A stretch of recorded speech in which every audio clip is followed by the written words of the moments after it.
yang tidak enak. Oleh karena itu ada dua hal yang Bapak harus lakukan, Pak. Agar Pak Prabowo tidak kena, sejujurnya Pak, saya jadi agak bingung itu. Tom Lembong begitu dapat simpati, tapi Jaksa Agung kita juga luar biasa hebat. Tapi di medsos kan ada tuduhan politisasi hukum, kriminalisasi hukum, kan ada itu. Nah, tadi Pak Beni sebenarnya kalau boleh saya simpulkan, dia bicara objektif, tapi sekaligus membuat tantangan buat Bapak. Tidak mengkritik, tidak menyentil, malah dibalik Pak. Bapak dibebani Pak. Luar biasa Pak Beni itu. Maksud saya begini, Bapak pasti masih ingat rekam jejak Jaksa Agung Suprapto. Dan saya baca bukunya dengan baik. Saya juga baca bukunya Baharudin Lopa. Kali ini saya berhadapan dengan Bapak, saya harap Bapak tidak kalah reputasi dengan mereka. Salah satu contoh cara Jaksa Agung Suprapto ketika mau menangkap menteri. Dia telepon Soekarno, Pak saya mau tangkap menteri ini. Soekarno tidak mencampuri. Kenapa? Karena kejaksaan harus dijaga kemandiriannya, Pak.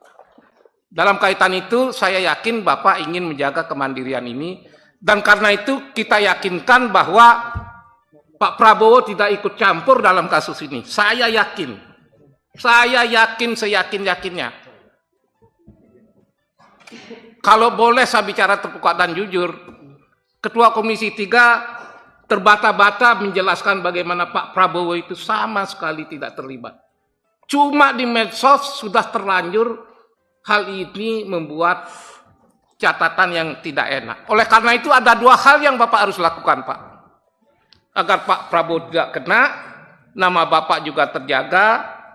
Satu, Bapak kan menahan orang. Yang ditahan bukan orang sembarangan, Tom Lembong.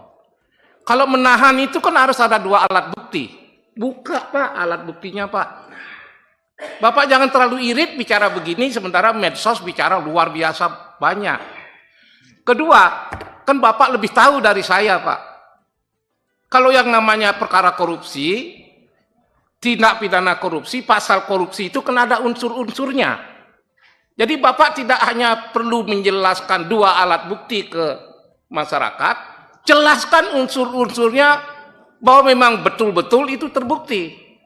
Tapi kalau karena beberapa kekeliruan, lalu dua alat bukti itu tidak memadai dan lemah, unsur-unsur nggak terbukti, SP3 juga bisa mengatasi masalah.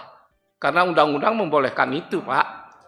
Tapi sekali lagi, kalau Bapak bisa membuka itu secara transparan, bahwa Jaksa Agung beserta aparatnya tidak sembarangan menetapkan tersangka, buktikan ada dua alat bukti, buktikan unsur-unsurnya ada. Tapi satu lagi, Bapak tidak boleh tebang pilih. Jangan nyasar Tom Lembong saja, harus berlaku adil pada semua pelaku. Kira-kira begitu ya Pak ya. Maaf, ini kalau saya memberanikan diri supaya clear, karena Bapak orang baik, Tom Lembong juga orang baik. Maka harus ada transparansi di antara masyarakat agar masyarakat nggak bingung.